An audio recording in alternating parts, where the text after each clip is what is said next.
tomato, this is a football dream. We're Gillingham, from the home of the shouting men. Hello everybody and welcome back to the Phill Stadium for the 5th edition of the Home of the Shouting Men. Thank you very much for watching. Now in this episode we're going to round off everything that happened towards the back end of the 21-22 season before previewing the 22-23 campaign. Here's what's coming up.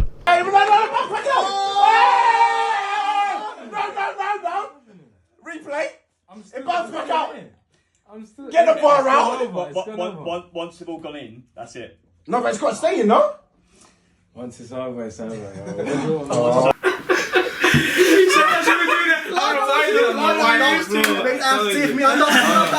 Next level.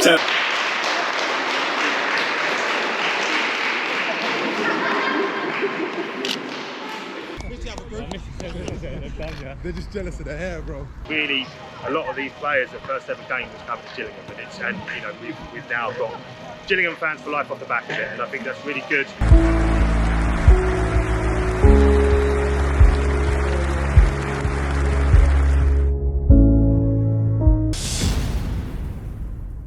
So before we get going officially, here's the remaining goals along with match commentary from the back end of last season before we head to the manager's office to catch up with Neil Harris.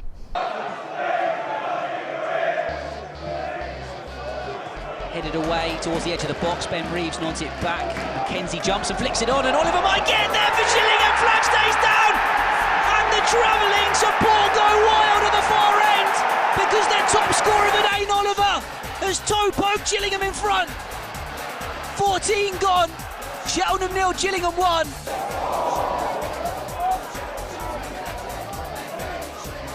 Challenge goes in, but it falls kindly for Ben Reeves. Shoots towards the bottom corner. How about that for a finish, Ben Reeves? What a beauty! Goal into the bottom corner. Gillingham restore their lead here at Cheltenham Town. 59 gone. Cheltenham 1, Gillingham 2. It might come all the way through to Ryan Jackson. Out of absolutely nothing. Ryan Jackson equalises for Gillingham. Portsmouth 1, Gillingham 1. We had a disappointing season last year. We suffered relegation. You have to make changes at the football club after that. You have to be better. And sometimes change takes time. Immediate impact can be personnel. Off the pitch and staff changes that we've made a hell of a lot. And also on the pitch, you have to adjust. So it does take time to blend as a football club. We're heading to the Sling puck table now to finish up our competition. We're heading straight to the semi-finals now. First duo up are Mazzy Carriel and Ryan Jackson, followed by Alex McDonald and Danny Lloyd.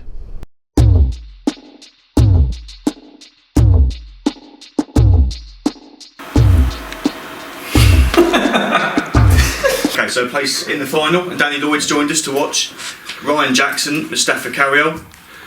Off you go, gents.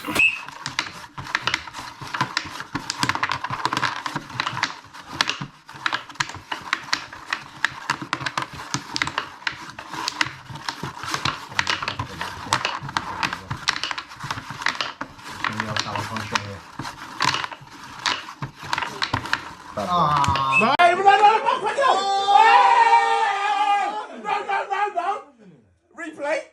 It bounced back out. Get the bar out. Once they've all gone in, that's it. No, but it's got to stay in, no? Once it's over, it's over. So I did do the word with Okay then, 3, 2, 1. Wait, he's holding them. What are you? You can hold if you want, yeah.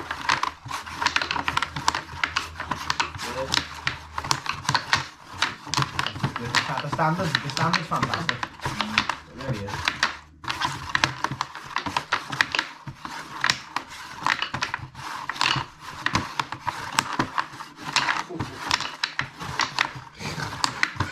Like he's booking at it. Hey, look here. Hey. Come on! Vamos! Come on! Hey! We never give up, huh?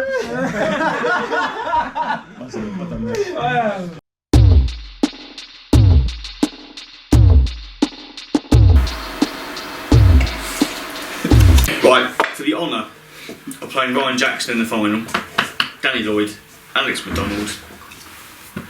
Good to go, boys? Yeah.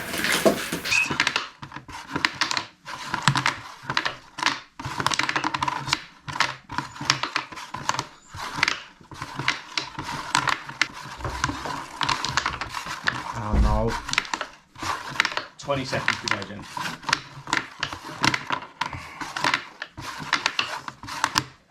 Hey, that was a shot. Yeah. Oh, right there. Yeah, you can do that. Right. Lost it. Drop shot in there, man. Stop. Yes. Oh. Nice. Well done, Lloyd, lad. That was a tight game. See, that's gone against the grain. I usually win the first one, let them win the second one, and then go and attack the third game. But now that They got double up. Change your tactic. my trousers are off now. Or literally, it's a family show. Oh yeah. So my trousers are Trousers still on. firmly on. Yeah. Okay. Ready? Yep. 3, 2, 1.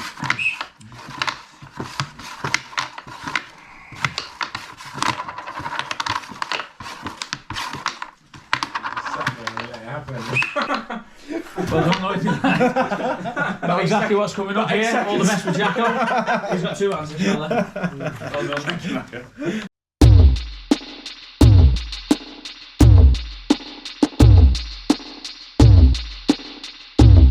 The final. Ryan Jackson, Danny Lloyd, heckled by Alex McDonald. Surely. And a dog in the background. So, 3, 2, 1, and away we go.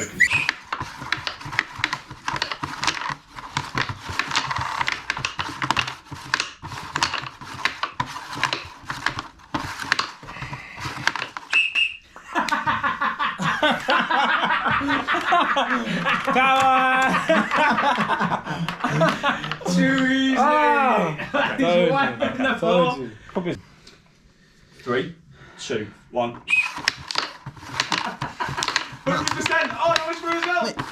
What the? What is going on? Like, that was embarrassing. What is going on?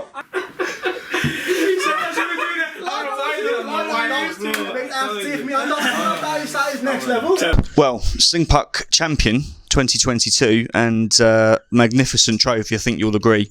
Appreciated by our Gillingham Football Club dog in the background. Ryan, you're a winner. You're a footballer.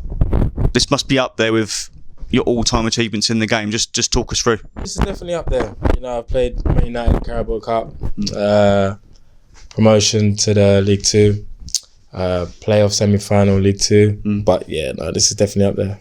It's time now to put someone on the spot, and on this occasion we've plumped for your Player of the Year winner from the 21-22 season, Stuart O'Keefe. I don't know if it would be me. I'd have a go. I think there'd be a few contenders. Mika's a big lad. I think Macca would have a go. I would have a go. So I think it would be between us three in the end. I'd like to think I'd get quite far. Yeah. Like the most boys when they're playing football, they just want to score goals. So I probably started a little bit higher up the pitch. But when I went to Ipswich when I was 8 or 9 into their academy, they moved me to centre midfield, and I've been there ever since. A horse-sized duck. You can kick it. Yeah. Different question. I'd probably say Edgar Davids, because I played with him when I was younger and I didn't really pick his brain or speak to him. Obviously, for someone who's had a career like that, so I'd like to get him back to have a proper chat and talk about his career. Probably Kevin Phillips as well for the same reason.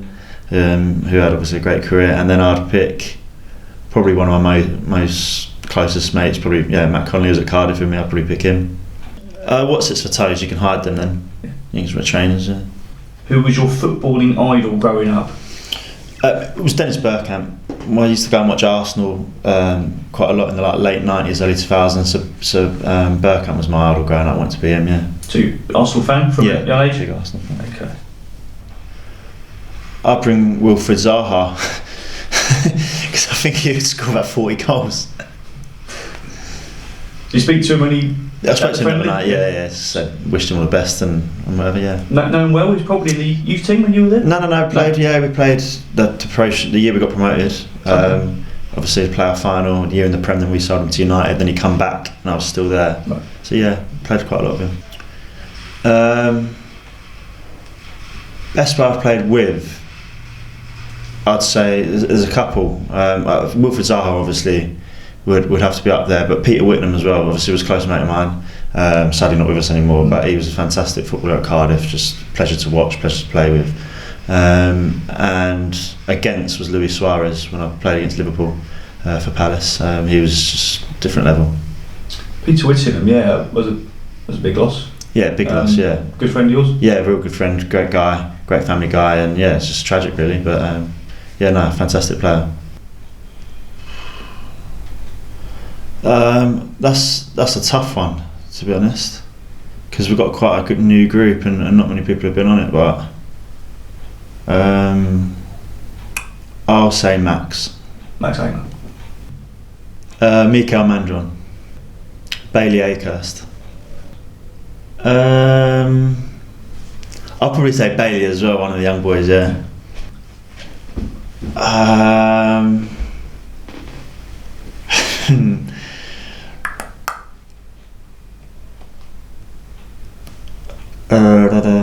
Max. For what reason? He was just boring after a while.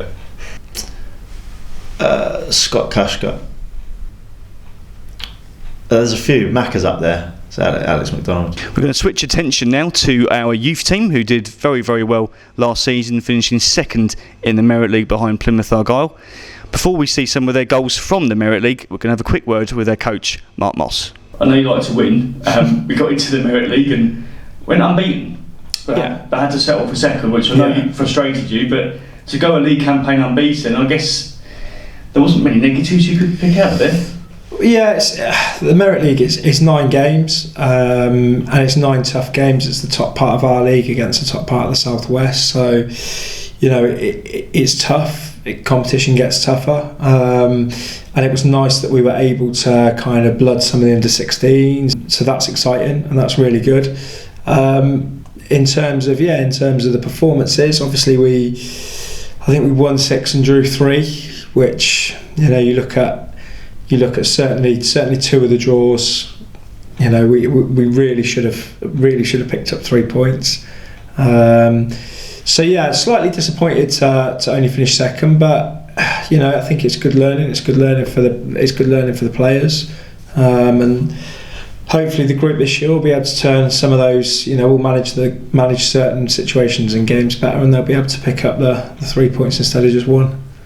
Enthused for the season ahead? Obviously, some second years remain, but I suppose maybe 2/3 of your group is fairly new. Is that about right? Yeah, we've got sort of 6, 7, 8 new from the under 16s coming up, and they've taken to training. It's a difficult environment for them to come straight in. They've just finished school, just finished exams, and then suddenly they're at work in the football environment, which is obviously really, really relentless and stressful. But to be fair to the new boys, they've come in, they've hit the ground running. It's obvious that the work that's gone on in the academy before has been good, because technically they've come in and hit the ground running, and fitness-wise, we're pleased with them as well. So, yeah. And some of them have been involved at first team. Everyone who knows them might well be when the season starts. If that is the case, you'll be slightly younger than you already are, but I guess it just gives people a chance. Well, that's the goal. That's the end game, really. The end game, it's lovely to try and win leagues, and it's lovely to be competitive and youth cups and all that sort of thing, but really the end goal is to try and get the next 1, 2, 3, 4 players from the youth team into the first team. There's people like Joe Gabode who have featured quite heavily in the first team at the moment. We're really pleased with him from an academy point of view. You've got Matty MacArthur, you've got Freddie Carter, Elliot Moore's been in there, Alex Giles has had experience in there. So it's positive. We're just really working hard in terms of the youth team and the academy at trying to bridge that gap between under 18 football and then League Two football.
Now, before we switch our focus entirely on to next season, you may recall that in April against Fleetwood here at Priestfield, we had young Daniel Lysak here as a special guest. Now, Daniel is a Ukrainian refugee and he's staying locally with a host family, including season ticket holder Malcolm Bell. Our videographer was here to capture some of his matchday moments.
training situation. My wife's actually trains from Ukraine, so could not do anything. So we started.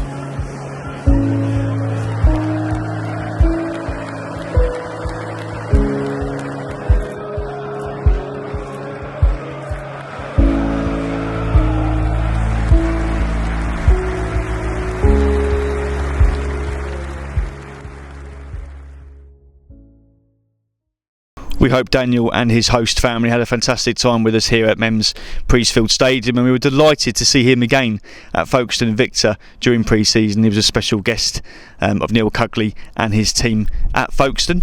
Before we show you the goals from that game and the other friendly fixtures, first, here's some footage from pre-season training.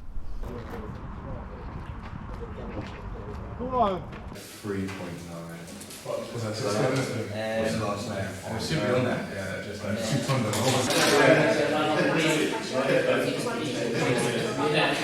I'll just see it in like kilometres, like 25 kilometres.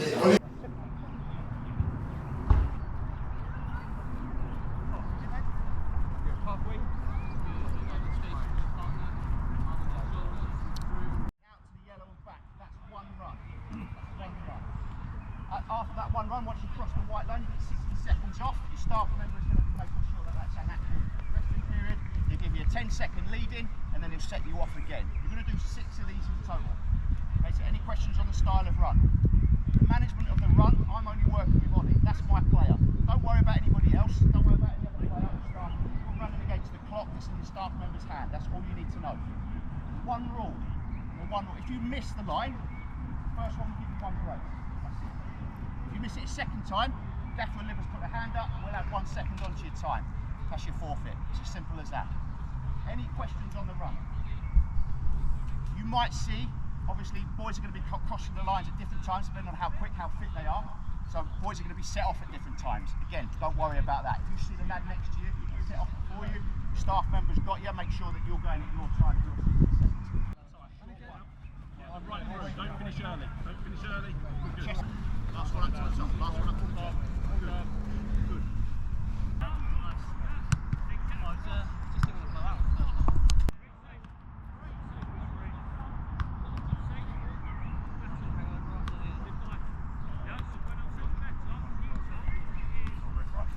I'll tell you now.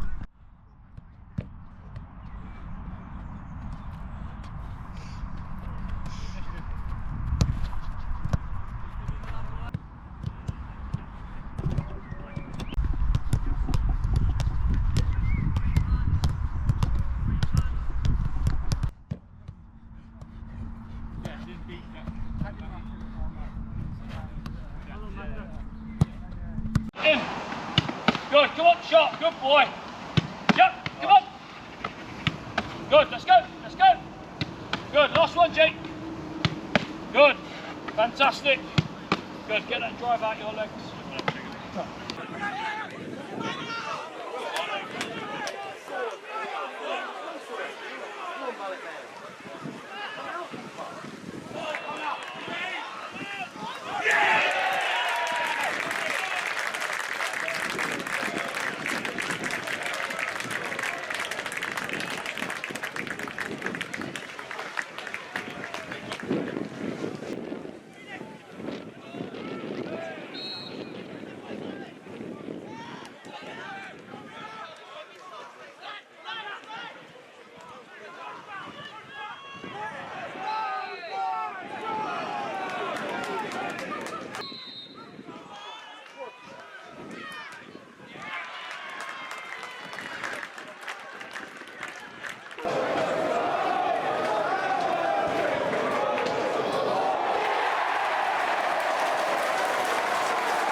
it's forming nicely. It's coming together well. We're still short of players. Still want to sign 3 or 4 more.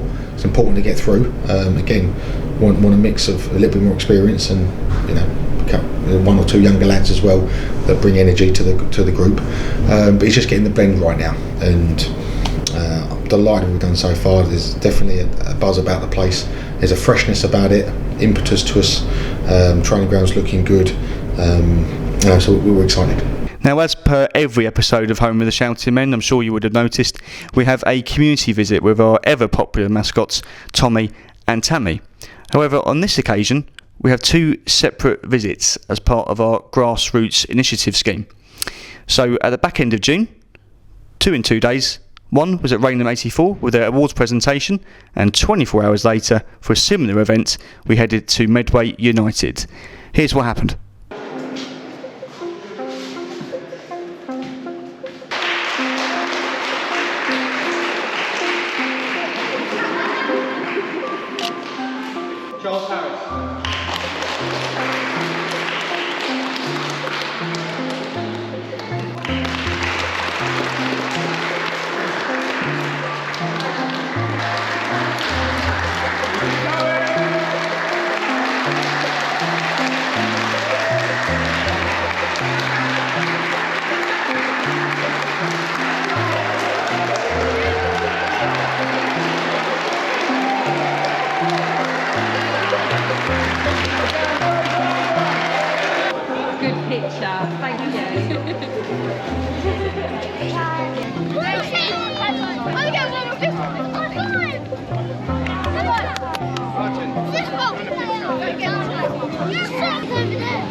What, in the newspaper?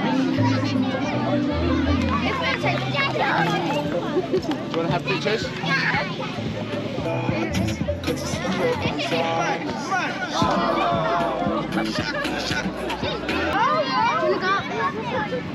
When do you get glasses? Hello, I'm Kerry Yearwood, the club secretary. And I'm Dave Yearwood, the club chairman. Everyone has absolutely loved having the mascots down here today. It's been fantastic for Gillingham to allow us to come in and do this. It's been, and we're right on the doorstep of Gillingham, so it's great to have them in and come in and do that for us and for the people to come. Yeah, really appreciated it. Definitely hope to see you again. Thank you. The kids have loved it. Thank you.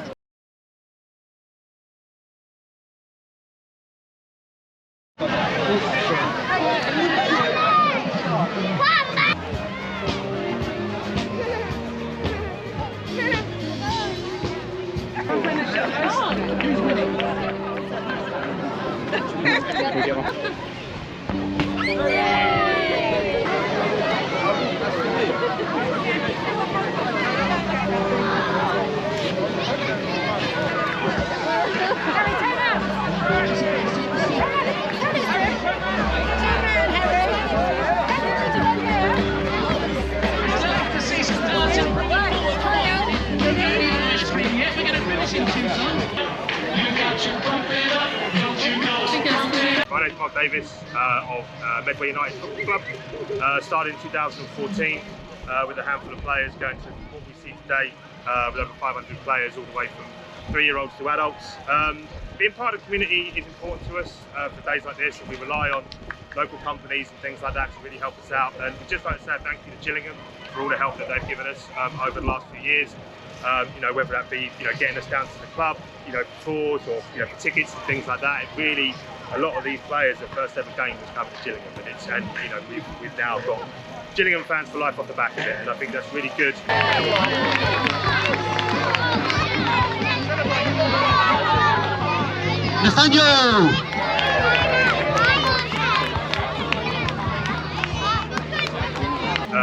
For us, again, it's good, for the community. We've had Tommy and Tammy down today, done an absolute great job. The kids love seeing them every year down here. So yeah, we just want to wish everyone at Gillingham thank you very much, and we look forward to whatever we can do in the future. Thank you. Well, it's time for you guys to get involved now. It's competition time, so let's head back to Stuart. Hi guys, for your chance to win a personalised team photo, answer this question correctly. And the question is, which League 2 team played their home games at Brunton Park? Is it A, Carlisle, B, Mansfield or C, Salford? Thanks very much, Stuart. Now, to enter the competition, you need to email your answer to media@priestfield.com, and the closing date is 5 p.m. on August the 15th. So good luck. Now, last time out, the competition prize was this signed football, which is signed by every member of the 21-22 squad, and the question was, which Sky Bet League 1 team play their home games at Highbury? And the answer was Fleetwood Town. Thank you for all the entries we received. We chose a winner completely at random, which was David Jenkins. So David, congratulations, and we'll get this in the post to you shortly. Well, that's the end of the 5th episode of Home of the Shouting Men. Thank you very much for watching, and we really do appreciate your ongoing support. Now, before we do leave you, some bad news. I'm sure most of you read it on the club website and in our pre-season match programme. Very recently, we lost our good friend Dave Shearer. He was 63. Dave was a cult hero here at Priestfield in the 80s. Between 1984 and 1988, he scored 51 goals in 223 appearances in all competitions. Quite a record. His funeral was held in Fort William on July the 21st, and our thoughts and condolences go to his family, friends and loved ones at this time. We held a minute's applause here at Priestfield prior to our friendly against Portsmouth, and we'll leave you now with a few still photographs of Dave and some video of the great man in action. We'll see you next time. Bye-bye. And Dave Shearer to calmly play it into the empty goal with the side of his right boot. Pierce's cross is flicked on by Weatherly and Cascarino for Dave Shearer to score. On the break again, Shearer and Elsie find each other with marvellous accuracy and a real touch of Maradona about this.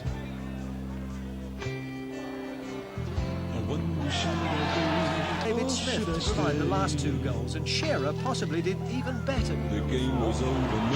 9 minutes from time, Gillingham second. Cascarino again the provider for Shearer. His 4th goal in 3 games.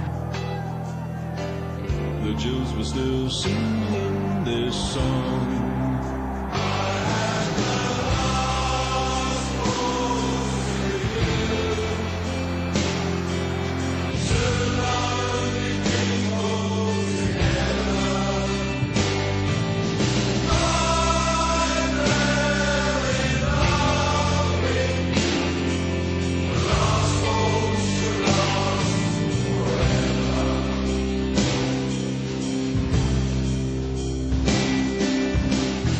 Now the love we have is going strong.